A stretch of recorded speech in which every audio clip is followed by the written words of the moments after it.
Dear student, ठीक है, आज हम लोग करने वाले हैं कौन सा कॉन्सेप्ट, डैम्प वाइब्रेशन। ठीक है, अब बात सुनिए, डैम्प वाइब्रेशन कहते हैं किसे। देखिए, होता ऐसा है कि अगर हम पानी में एक बहुत ज़्यादा क्या करते हैं, भारी स्टोन गिरा देते हैं या फिर ड्रॉप कर देते हैं, तो देखते हैं ना कि उस जगह पे क्या होता है, कुछ रिपल्स बनते हैं ऐसा करके। देखा आपने? इसको साइड से देखने पे आपको ऐसा नज़र आता होगा, वलय बनती रहती है। आप देखिएगा जहाँ पे गिरा, पहले वहाँ पे रिंग बहुत बड़ा, सॉरी रिंग की साइज़ बहुत छोटी, लेकिन वो लूप बड़ा बनेगा। अब ये धीरे धीरे धीरे क्या होता है, ये कमते कमते कमते कमते कमते कमते रुक जाती है ना। हाँ या ना? सेम काम होता है कि आप अगर कोई भी नेचुरल वाइब्रेशन वाली बॉडी को, पास में कोई भी बॉडी को उसके नेचुरल वाइब्रेशन पे एयर में या किसी मीडियम में वाइब्रेट करवाते हैं, तो वहाँ पे एक्सटर्नल फील्ड है, एक्सटर्नल मीडियम है। एक्सटर्नल मीडियम में आप क्या देखते हैं, एयर है। एक्सटर्नल मीडियम में क्या देखते हैं आप, एयर है या फिर कोई दूसरा मीडियम के पार्टिकल्स हैं। तो वो पार्टिकल उसके ऊपर वेट लगाते हैं या फिर कह सकते हैं कि उसको फोर्स लगाते हैं, अर्थ की ग्रेविटी लगती है, जिससे कि अपने नेचुरल वाइब्रेशन वो हमेशा कंटिन्यू कर नहीं पाते। जैसे पहली सेकंड देखा गया उसने 25 वेव बनाए, दूसरी बार क्या देखा जाएगा, उसने 12 वेव बनाए, तीसरी बार देखा गया थोड़ा और कम, फिर और कम, होते होते उसकी एनर्जी क्या हो गई, ज़ीरो के नियर बाई पहुँच जाती है। समझा पाएँ? तो उसे कहा जाता है डैम्प वाइब्रेशन। एग्जाम्पल के तौर पे देखिएगा, अगर मैं इस वाइब्रेशन को इस तरह दिखाऊं वेव के रूप में, तो क्या देखने को मिलेगा आपका, बात सुनिए, अगर आपका वैक्यूम में हो, बिना किसी एक्सटर्नल फील्ड के हो, तो हर बार वेव की लेंथ, एम्पलीट्यूड सब सेम होगा हर बार। समझा पाएँ? लेकिन आप उसे अगर नेचुरल एयर में करते हैं, तो एयर के अंदर पार्टिकल है, यहाँ पे ग्रेविटी काम कर रहा है, उसके ऊपर एक्सटर्नल फोर्स ऑल टाइम लग रहा है। एक्सटर्नल फोर्स क्या करता है, आपकी एनर्जी को हमेशा कमाते रहता है। तो एनर्जी कमेगा तो क्या होगा, मुझे जैसे कि पता है कि एम्पलीट्यूड एनर्जी को दिखाता है। एम्पलीट्यूड क्या दिखाता है, एनर्जी को। तो पहले एनर्जी ज़्यादा थी, फिर थोड़ी कम हुई, फिर उससे भी कम हुई,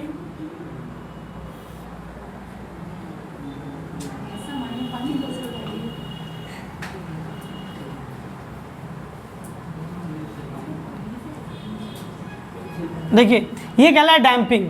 तो डैम्पिंग क्यों हो रहा है, आप ध्यान से देखिए। आपने फोर्स वाइब्रेशन में क्या पढ़ा था कि किसी ऑब्जेक्ट के ऊपर वो नेचुरल वाइब्रेशन करना चाहता है, तो लेकिन उसके ऊपर अगर एक्सटर्नल फोर्स पीरियोडिकली लगे, यानी हर सर्टेन टाइम पे उसके ऊपर क्या लग रहा है, एक्सटर्नल फोर्स लग रहा है, तो उसके वाइब्रेशन में चेंज हो जाती है, जिसे फोर्स वाइब्रेशन कहा जाता है।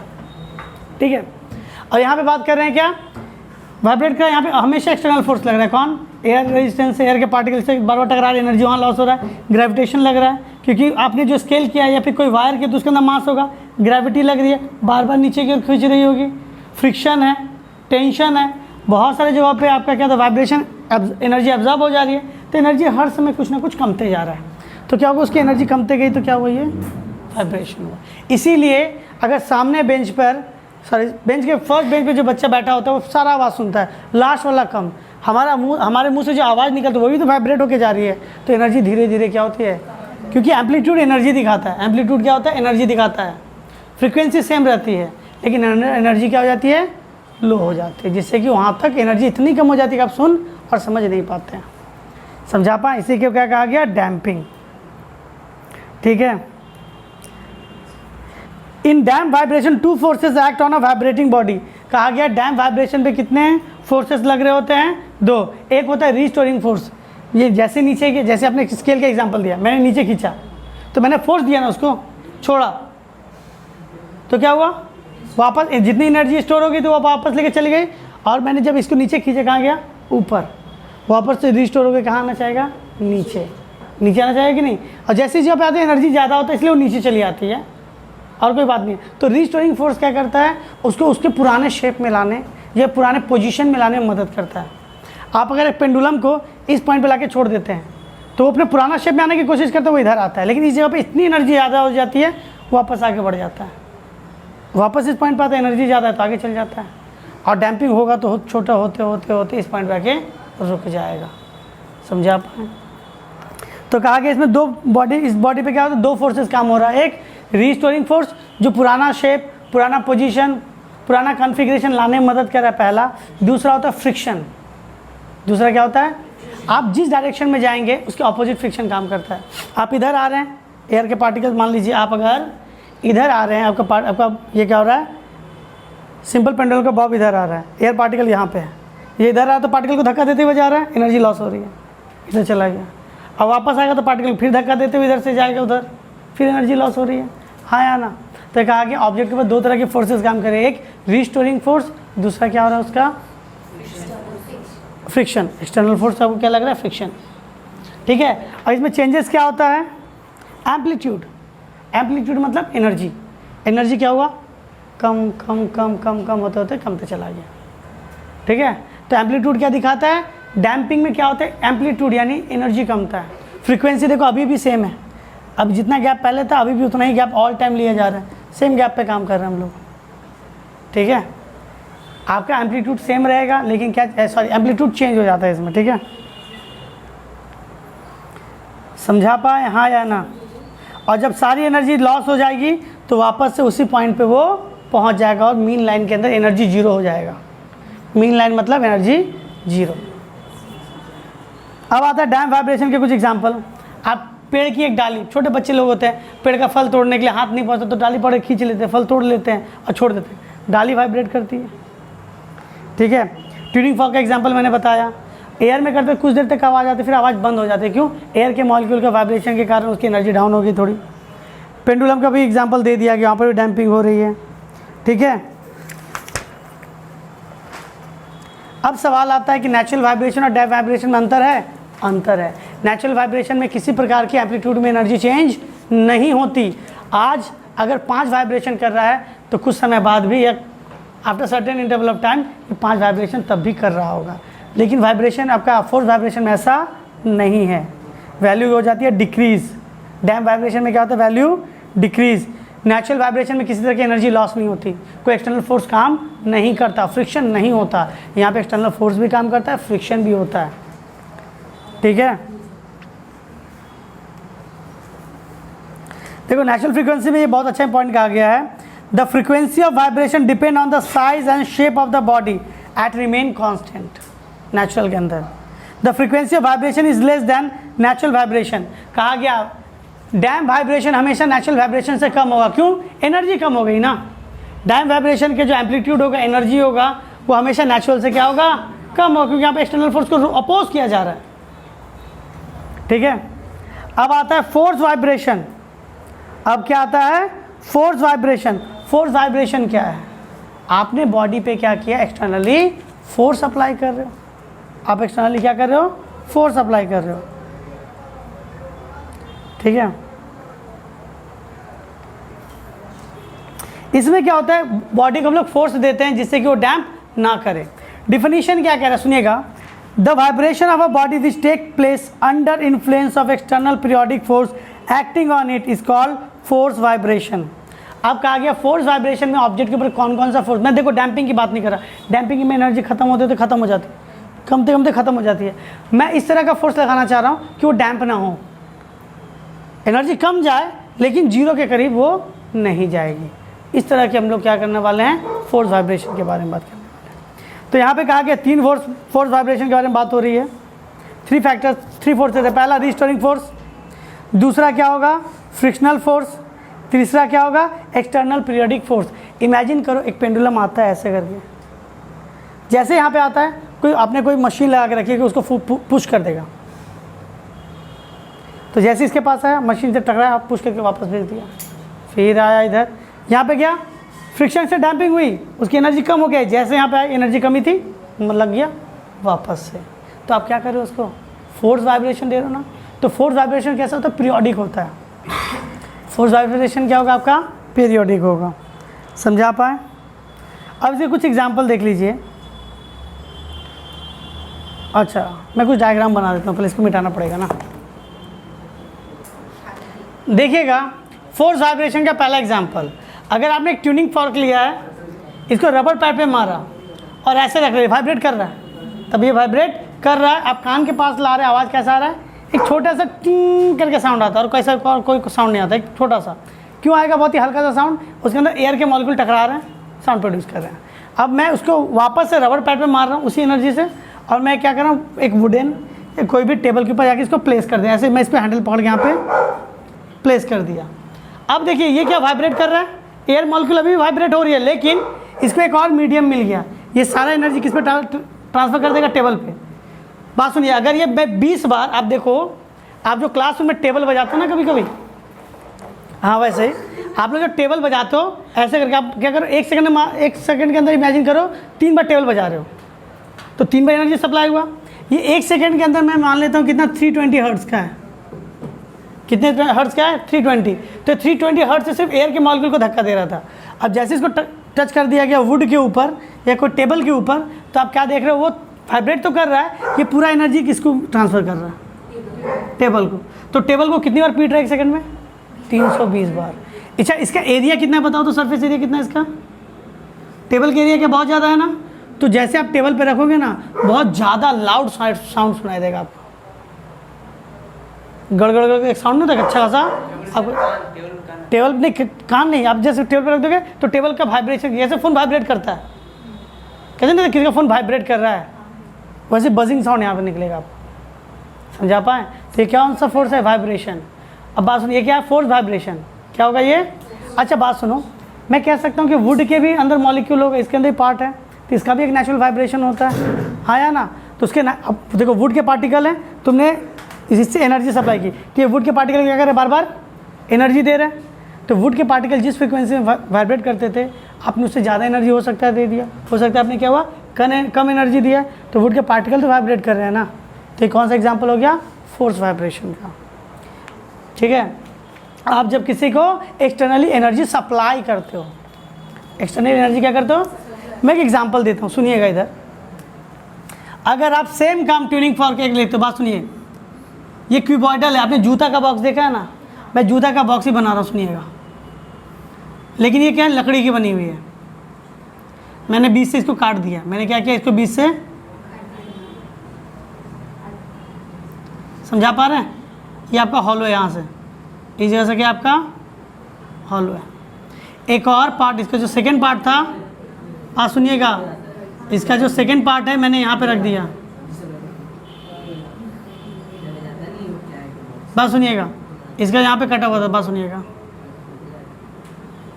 आप इमेजिन कीजिए इसके दोनों कटे हुए पार्ट जो है ना सामने सामने रखे गए, कैसे रखे गए, सामने सामने रखे गए। इमेजिन कीजिएगा ये ऐसा पार्ट है ना, ये पार्ट इधर सामने रखा, बीच में थोड़ा गैप है, बीच में थोड़ा गैप है।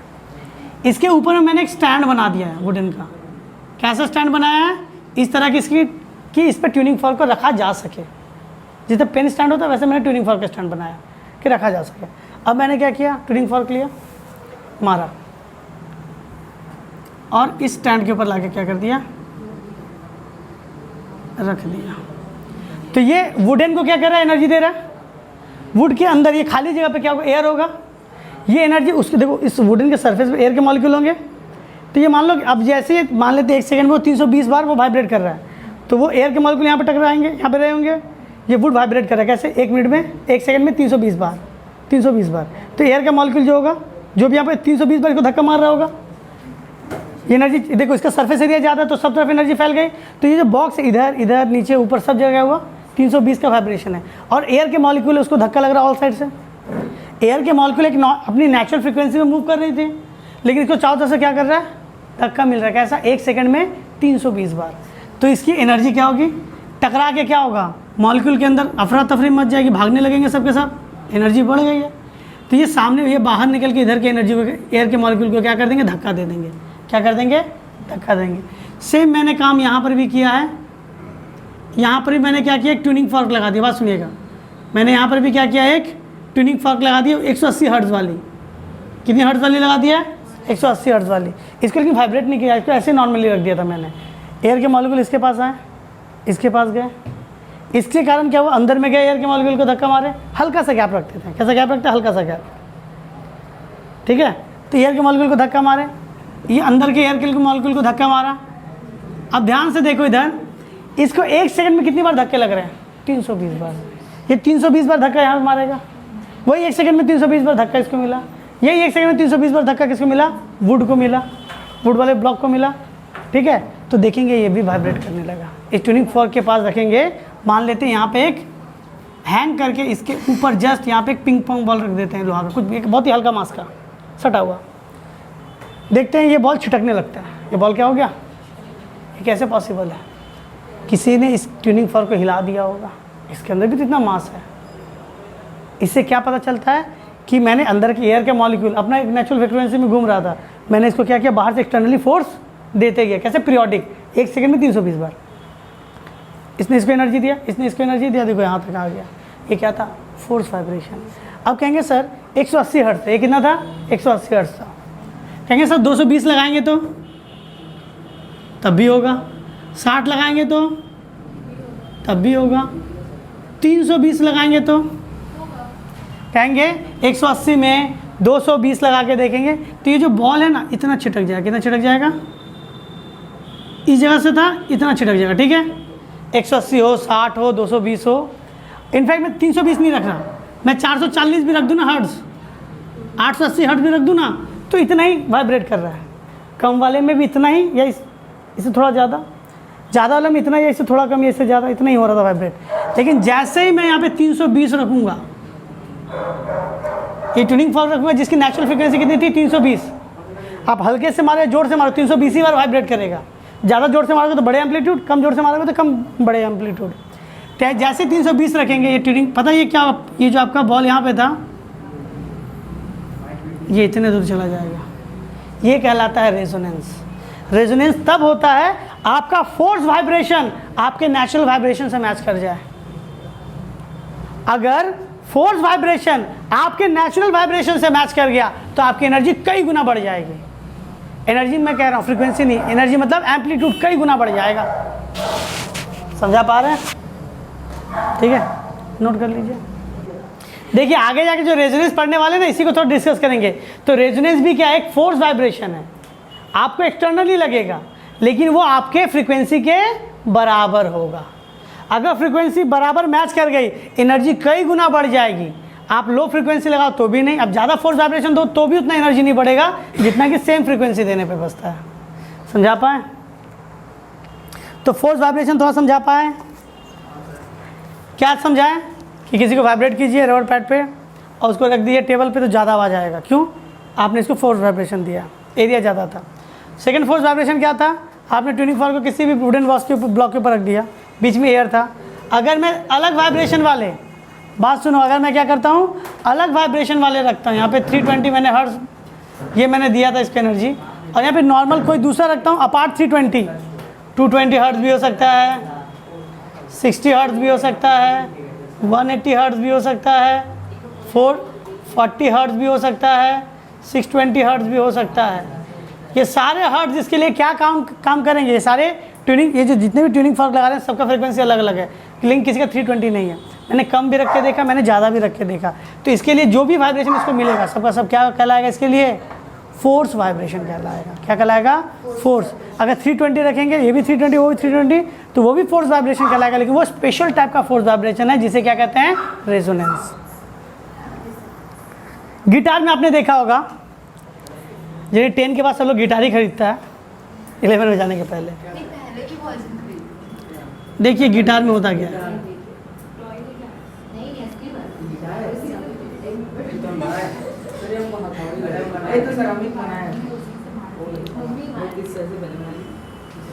सपोज ये गिटार है,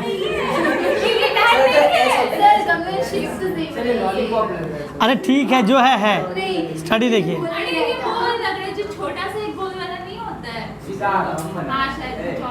देखिएगा, अरे वो थोड़ा विड्थ, मैं देखो बात सुनो, मैं इसको थोड़ा मोटा बना रहा हूँ। मैंने इसको क्या किया, थोड़ा मोटा बनाया है, और ये इसके अंदर वायर्स है। ये क्या इसके अंदर? वायर्स है। देखिएगा ये बीच में ना हॉलो होता है, जो इलेक्ट्रिक से नहीं चलती है। जो इलेक्ट्रिक से नहीं चलती मैं उसकी बात कर रहा हूँ। अंदर क्या होता है? हॉलो, थोड़ा मोटा होता है। ये जो गिटार होता है थोड़ा क्या होता है? फ्लफी होता है, बीच में खाली पार्ट होता है। आप जब यहाँ से जब स्ट्रिंग को बजा रहे होते हैं, बात सुनिए, आप जब स्ट्रिंग को बजा रहे होते हैं तो ये स्ट्रिंग क्या हो रहा है? वाइब्रेट कर रहा है। वायर है तो ये वायर वाइब्रेट कर रही होगी, तो ये वाइब्रेट कर रही है, तो अंदर के एयर भी है, तो ये वाइब्रेशन एयर को ही मिल रहा है। ये वाइब्रेशन क्या हो रहा है? एयर को ही मिल रहा है।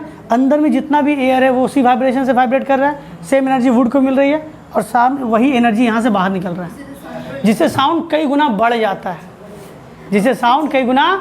जाता है। सेम आप काम कीजिए, लेकिन अपने हॉलो के जगह पे क्या ले, सॉलिड रख दीजिए, आपका साउंड कई गुना कम जाएगी। ठीक है।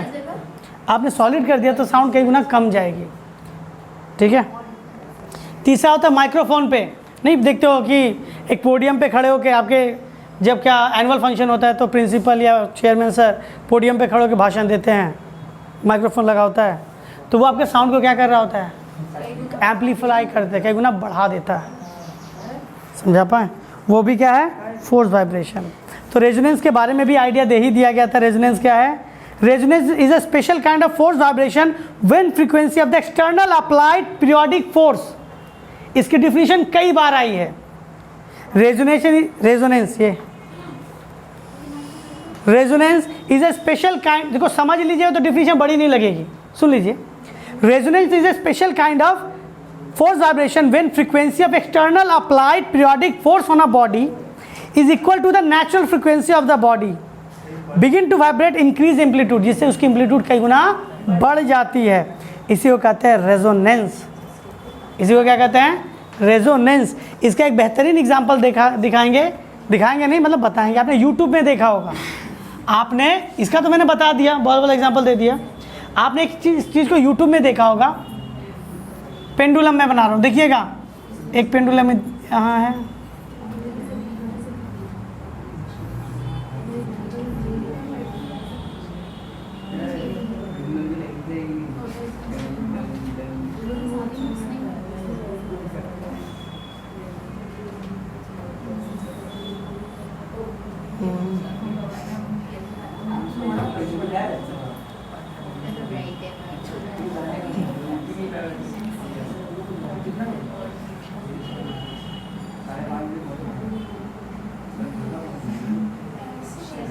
देखिएगा मैंने यहाँ पे कितना A B C D E F, मैंने क्या किया, 5 पेंडुलम लिया है, 6 पेंडुलम लिया, 6 पेंडुलम।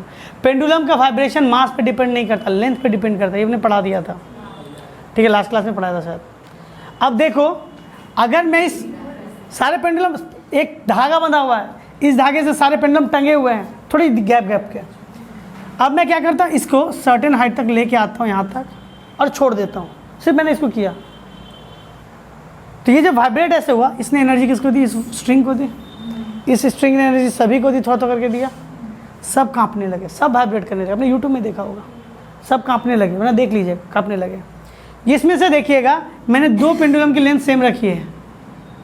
अच्छा मैं इसको हटा के इसको थोड़ा बड़ा कर दूँ। मैंने क्या किया, देखिए 2 पेंडुलम की लेंथ सेम रखी है। आप देखिएगा मैंने बड़ा भी लिया है और एक छोटा भी ले लेता हूँ, उसे छोटा ही कर देते हैं इसको। एक छोटा भी लिया है, मीडियम भी लिया, बड़ा भी लिया। बस सुनिएगा, देखिएगा सारे, मैंने सिर्फ इसको एनर्जी दी थी।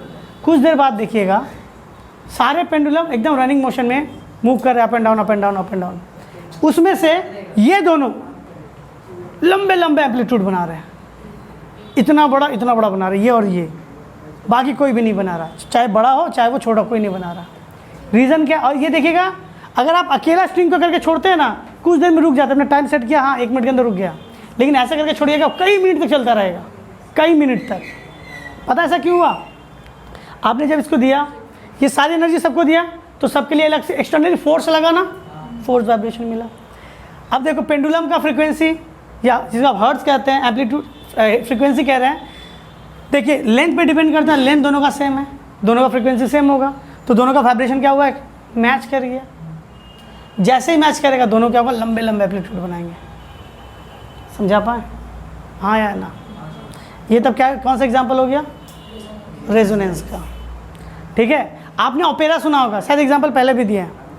ओपेरा क्या होता है ना, अरबिक में या पता नहीं यूरोपियन कंट्री में पहले के साउंड का एक टेक्निक था, जहाँ पे एक लेडी या एक आर्टिस्ट कहना बेटर होगा, लेडी अब जेंट्स कोई भी सकते, आर्टिस्ट माउथ के सामने एक छोटा सा वाइन ग्लास की तरह दिखने वाला शेप का कांच का ग्लास लेके खड़ा रहता है, ऐसे ही, ये नहीं कि पीने के लिए, ऐसे पकड़ा रहता है, हैंडल के यहाँ से पड़ा रहेगा, ऐसे रहेगा। अब माउथ से फ्रीक्वेंसी एक साउंड निकालता है, वो गाना नहीं करता, एक साउंड निकाल रहा था वॉइस बॉक्स के यूज़ करके। इसके कारण क्या होता है, इसका कांच टूट जाता है।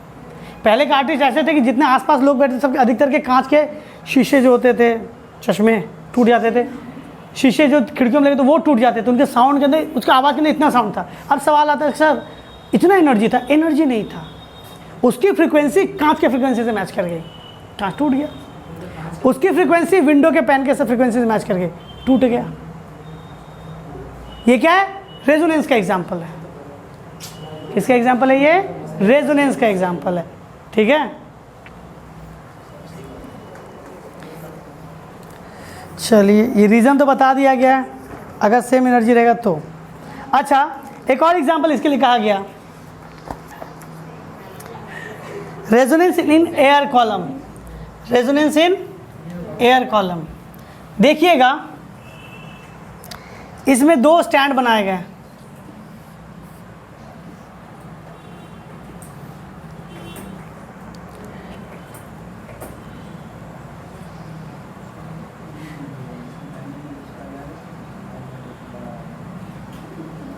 इस जगह एक पाइप लगा दी गई, इस जगह क्या क्या कर दी गई? एक पाइप लगा दी गई।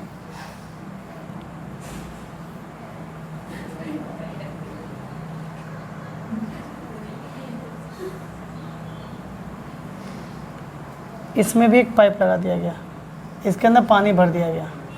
अब देखिए होता क्या है, सुनिएगा थोड़ा। पानी अपना लेवल खोज लेती है, सभी को पता है। मैं क्या करता हूँ, एक ट्यूनिंग फॉर्क को बजाता हूँ रबर पैड पे, और मैं इस जगह पे, बात सुनिए, इस जगह पे रख देता हूँ। तो ये जब मैंने रख दिया तो इसके अंदर आसपास के एयर को तो वाइब्रेट करेगा, इसके अंदर कुछ एयर को वाइब्रेट किया, वो एयर इसके अंदर चली गई। अब देखो उसको कितना गैप मिला, इतना ही। ये जो एयर के मॉलिक्यूल को मिला, इस मॉलिक्यूल को कितना जगह मिला? इतना ही जगह मिला वाइब्रेट करने के लिए। 3 बार उसने मान लो वेव बनाया, कितनी फ्रीक्वेंसी हुई? 3 का साउंड आ रहा। अब मैंने क्या किया, इसको थोड़ा नीचे कर दिया। जैसे इसको नीचे करेंगे तो क्या होगा? पानी क्या लेवल क्या हो जाएगा? बढ़ेगा या कमेगा? इसका बढ़ गया, इसकी फ्रीक्वेंसी कम गई, साउंड चेंज हो गया। मैंने इसको ऊपर उठा लिया, इसका पानी नीचे गिर गया। जब इसको मैंने ऊपर उठाया तो इसका पानी क्या होगा? नीचे गिर जाएगा। अब इसके लिए ज़्यादा जगह मिला, ज़्यादा साउंड बढ़ जाएगा। आप इसको ऊपर नीचे करते रहिए। एक पॉइंट पे ऐसा, देखिए बात सुनिएगा, आपने इसको ऊपर किया, साउंड बढ़ गया, नीचे किए, साउंड बढ़ गया, जो भी है। आप देखिएगा ऊपर नीचे करने में हर जगह साउंड कम भी रहा है, बढ़ भी रहा है, कम भी रहा है, और वो ऐसा नहीं कि ऊपर करने से बढ़ते जा रहा है, कम भी रहा है कुछ जगह पे, और कुछ पॉइंट पे बढ़ भी रही थी। नीचे पे भी सेम काम हो रहा था। लेकिन एक पॉइंट ऐसा है जहाँ पे साउंड कई गुना तेज है, उसके मतलब वहाँ पे इतना बड़ा डिफरेंस है कि तुम समझ पाते हो। वो क्या है? रेजोनेंस। वो क्या है? रेजोनेंस। समझा पाए? आप एग्जाम्पल दिखाते हैं। देखो पहले इसमें रेडियो जब होता था ना, गोल गोल कर नॉच घुराना पड़ता था। देखो कट कट कट आवाज़ आती थी, जैसे परफेक्ट लगेगा, पूरा क्लियर आवाज़, वो रेजोनेंस है। आपने मशीन से उसका फ्रीक्वेंसी, इसकी फ्रीक्वेंसी सैटेलाइट से जोड़, या फिर जहाँ से रेडियो वेव छोड़ी गई है उसकी फ्रीक्वेंसी से क्या कर दी? मैच, तो क्लियर साउंड आ रहा है। समझा पाए? तो किसका एग्जाम्पल हो गया? रेजोनेंस का। ठीक है,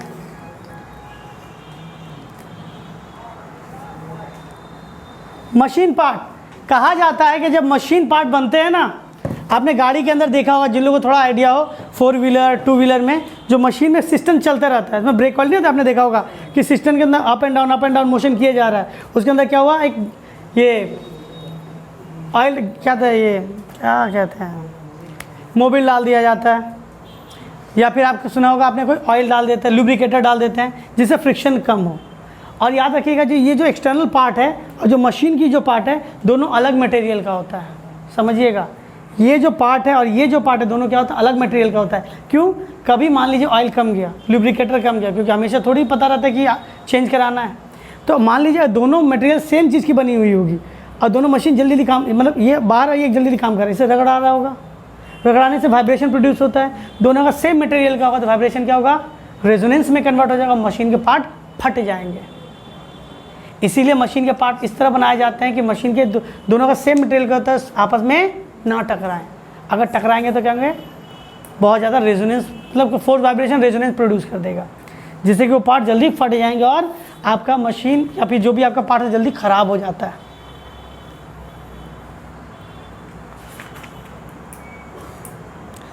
ट्यूनिंग फॉर्क हो गया। ब्रिज वाला एग्जांपल मैंने दिया था कि सोल्जर जब होते हैं या फिर आर्मी मैन जो होते हैं, जब पुल पार कर रहे होते हैं तो अपने रिदमिंग पे नहीं चलते, कि लेफ्ट राइट नहीं चलते, सोल्जर तो कम बेसी होते रहते हैं। अगर कम या बेसी सोल्जर में देखा जाता है कि आपके जो पैरों से मारी जा रही है फ्रीक्वेंसी, वो फ्रीक्वेंसी ब्रिज की फ्रीक्वेंसी से मैच कर गई तो क्या हो जाएगा?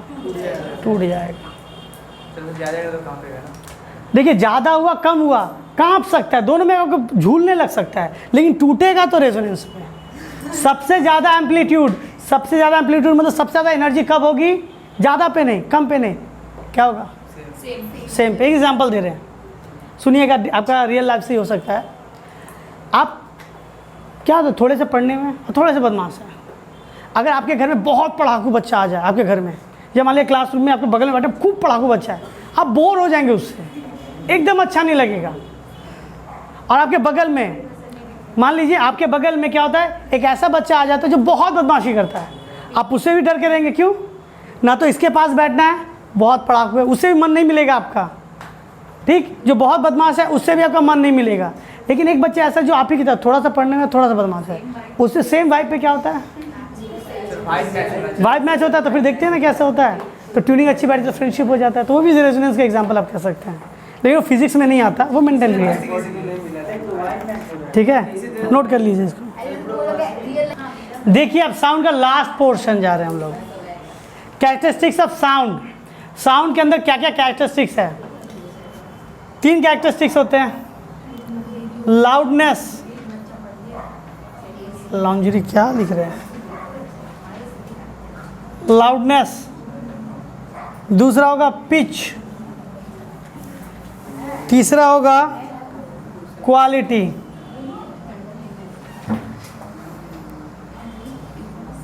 श्रिलनेस। क्वालिटी को कहते हैं टिम्बर, लकड़ी नहीं, टिम्बर। लाउडनेस क्या? सुनिएगा इधर, समझिएगा थोड़ा इधर। आप कोई सॉन्ग सुन रहे हैं,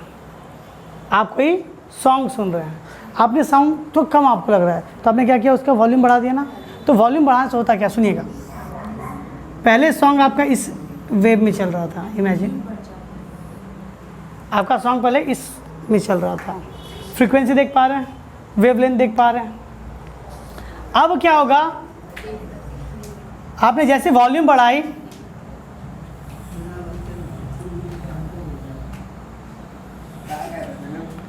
उसकी एम्पलीट्यूड बढ़ गई।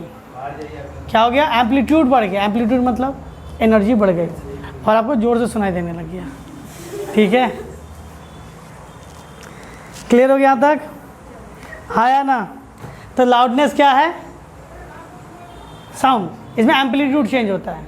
ठीक है, अब बात हो रहा है इंटेंसिटी के अंदर। देखो लाउडनेस के अंदर क्या होता है, इंटेंसिटी क्या है? इंटेंसिटी मतलब होता है ना, यूनिट एरिया पे कितनी एनर्जी जा रही है, उसे क्या कहते हैं? इंटेंसिटी। ठीक है, intensity of a sound wave is a point of medium amount of sound energy pass per second normally through a unit area और अ पॉइंट। मान लेते हैं कि यूनिट एरिया है, यहाँ से कितने साउंड वेव्स निकल रहे हैं? मान लीजिए आप इस तरह से 100 निकले और एक में कितना वेव निकल रहा है? 30 निकल रहा है। तो सीधी सी बात, यहाँ पे इंटेंसिटी ज़्यादा है, यहाँ पे इंटेंसिटी क्या है? कम है। समझा पा रहे हैं? इंटेंसिटी का यूनिट पूछेगा वाट पर मीटर स्क्वायर, पूछेगा ही। W ये इंटेंसिटी। अच्छा, लाउडनेस और इंटेंसिटी जो आप कहते हैं वो सब्जेक्टिव है। सब्जेक्टिव मतलब मैन टू मैन वैरी करता है। हो सकता है आपके लिए वो ज़्यादा लाउड ना हो, लेकिन किसी के लिए बहुत ज़्यादा लाउड होता है। आप देखो बहुत सारे ऐसे फैमिली में जाते हैं, तो देखिए गाँव के लोग बहुत धीरे धीरे बात करते हैं, बहुत धीरे धीरे बात करते हैं। ठीक है, और आप कि कभी कभी ऐसे घर में जाते हैं लोग लगता है कि चिल्ला के लिटरली बात कर रहे हैं। तो ये क्या है? मैन टू मैन सब्जेक्टिव होता है। किन किन चीज़ों पे लाउडनेस डिपेंड करता है? पहली बात, लाउडनेस डिपेंड करता है square root of the amplitude. ये फैक्टर सब पढ़ लीजिए अगर आता है एग्जाम में। लाउडनेस किसके इन्वर्सली प्रोपोर्शनल है? Distance with the source. देखिए अगर यहाँ से आवाज़ निकल रही है, देखते नहीं है माइक जहाँ पे बज रहा होता है, जिससे उनका घर दूर होता है और गाना बज रहा है तो बहुत अच्छा लगता है, उसे इंजॉय करते हैं। लेकिन जिसके घर के सामने माइक लगा देता है या लाउड स्पीकर लगा देते हैं, उनके सर में दर्द हो जाता है। तो ये डिपेंड करता है रिलेटिव डिस्टेंस पे कि साउंड या सोर्स से आप कितना दूर पे खड़े हैं। तीसरा किस पे डिपेंड करता है? सरफेस एरिया, कितना एरिया लेके वो वाइब्रेट कर रहा है। लाउडनेस डिपेंड करता है डेंसिटी ऑफ द मीडियम पे, जिस मीडियम पे जा रहे हैं उसकी डेंसिटी क्या है। लाउडनेस इस पे भी डिपेंड करता है कि सामने की बॉडी रेजोनेंट बॉडी है या नहीं है, कितने पे रेजोनेंट होगी। लाउडनेस और इंटेंसिटी का रिलेशन आता है।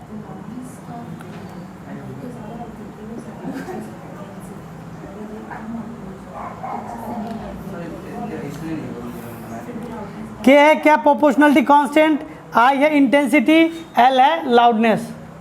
पूछ देगा फॉर्मूला, ठीक है। लाउडनेस की यूनिट क्या होती है, ठीक है, डेसिबल या फोन, या कहते हैं फोन या फिर डेसिबल।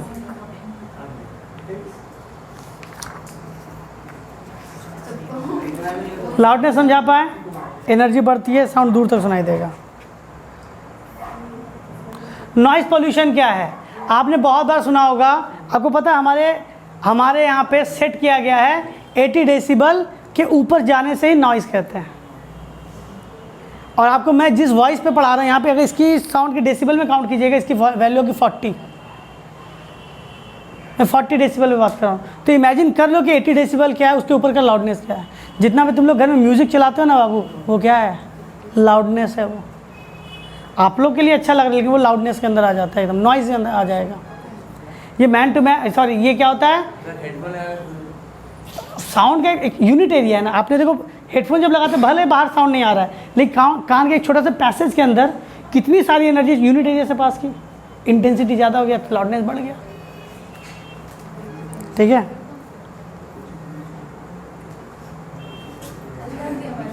देखिए कुछ चीज़ें कही गई है, देखिए इधर सुनिएगा।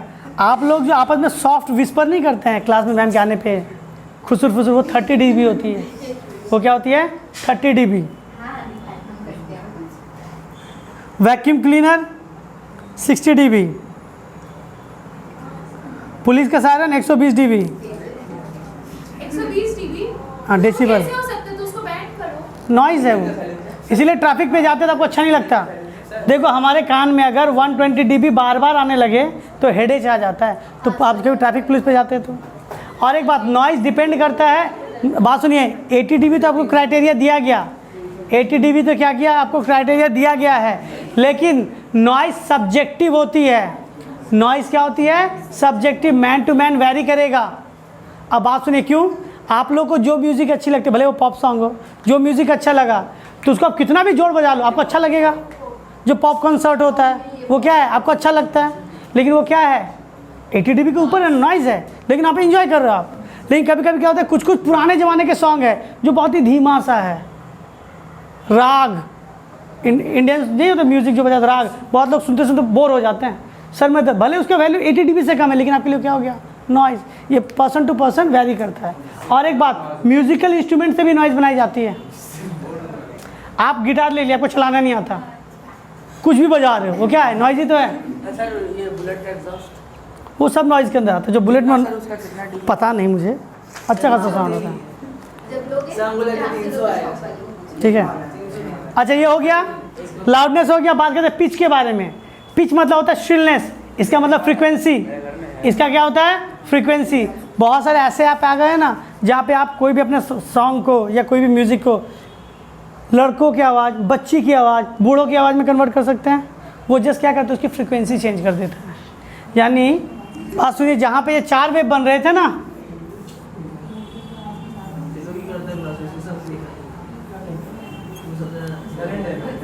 वही एनर्जी, बात सुनिए, सर मैंने एनर्जी कम कर दी ना,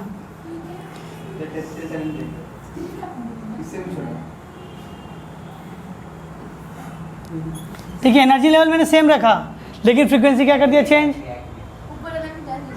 ठीक है। तो जो बड़ा वाला वेव होता है, बात सुनिए, जो बड़ा वाला वेव होता है कहा जाता है वो थोड़ा भारी सॉन्ग, मतलब आवाज़ थोड़ी भारी है। और जो फ्रीक्वेंसी, जिसकी फ्रीक्वेंसी बहुत ज़्यादा है, उसकी आवाज़ थोड़ी पतली कही जाती है। जो पतली आवाज़ है वो बच्चों की आवाज़ होती है, छोटे छोटे बच्चों के, दिखते हो ना, ठीक है। लड़कों की आवाज़ देखो, ये वाला क्या निकला हुआ है ना, इससे क्या होता है, पिच। पिच क्या होता है, कम गया, पिच मतलब फ्रीक्वेंसी, पिच मतलब फ्रीक्वेंसी। पिच बढ़ेगा तो क्या, लड़कियों की आवाज़, लड़कियों के पास ये वाला नहीं होता, एडम्स एप्पल कहते हैं, हाँ, ये लड़कियों के पास नहीं होती, इसलिए उनकी आवाज़ क्या होती है, पतली होती है। यानी बात सुनिए, लड़कियों की आवाज़ क्या होती है, लड़कियों की आवाज़ में पिच क्या होता है, हाई। लड़कियों की आवाज़ में क्या होता है, पिच हाई। लड़कियों की आवाज़ में पिच क्या है, लो। और पिच लो होता है, पता उसे क्या कहते हैं, भारी आवाज़, इसी को कहते हैं बेस। और तुमने गाना सुना होगा, बेस पसंद है। उनके पास बेस नहीं, हमारे पास बेस, इसलिए उनको बेस पसंद। तो आवाज़ जो भारी सॉन्ग होते हैं उसके अंदर क्या होते हैं, फ्रीक्वेंसी कम। इसलिए आपने देखते हो ना, आजकल तो एक सॉन्ग चला है लोफी सॉन्ग। कोई भी सॉन्ग है लोफी, कितना धीमा कितना भारी होता है सॉन्ग, उसके अंदर क्या होता है, पिच कमा दी गई है। हाँ, तो ये है, उसके अंदर बेस थोड़ा लगता है। चलिए अब बात करते हैं। अच्छा देखिए, इसीलिए क्या होता है, देखिए देखते हैं ना आप लोग, जब पानी भरते हैं ग्लास में या फिर बॉटल के अंदर पानी भरते हैं, तो जब खाली बॉटल भर रहा होता है एक अलग साउंड आता है, जब भरने वाला आता है तो गुड़ गुड़ गुड़ एक साउंड आता है, समझ आता है भरने वाला हो गया। तो क्या पिच वाली कॉन्सेप्ट है वो, स्टिलनेस। इसके बाद होती है क्या, क्वालिटी या टिम्बर। जैसे सेम बात मैं कहूँ, अगर मैंने, इमेजिन कीजिए मैंने पिच सेम रखा, यानी फ्रीक्वेंसी सेम है, मैंने एनर्जी भी सेम रखी, लेकिन तुम सुन के बता दो सर ये इसकी आवाज़ है उसकी आवाज़ है, वो कहलाता है क्वालिटी, उसे कहते हैं टिम्बर। जैसे एग्जांपल आपको पता है, वेव फॉर्म से मैं समझा रहा हूँ, ये ट्यूनिंग फॉर्क की आवाज़ है। किसकी आवाज़ है ये, ट्यूनिंग फॉर्क की आवाज़ है, ठीक है। और ये शायद वायलिन की होती है। देखिए एनर्जी सेम जा रही, सॉरी बात सुनिए, एनर्जी सेम है दोनों की, हाँ या ना। देखो नंबर ऑफ वेव भी सेम है दोनों का, लेकिन दोनों का साउंड सुन के बता सकते सर ये हारमोनियम का है, ये वायलिन का है, ये आपका किसी अलग इंस्ट्रूमेंट का, तबला का है। क्यों, भले एनर्जी सेम हो, फ्रीक्वेंसी सेम हो, ठीक है। एनर्जी मतलब क्या हुआ, इंटेंसिटी सेम है, लाउडनेस सेम है, फ्रीक्वेंसी सेम है, लेकिन दोनों क्या, वेव फॉर्म अलग है। वेव फॉर्म से क्वालिटी पता चलता है, ठीक है। ह्यूमन का क्वालिटी अलग होता है, ठीक है।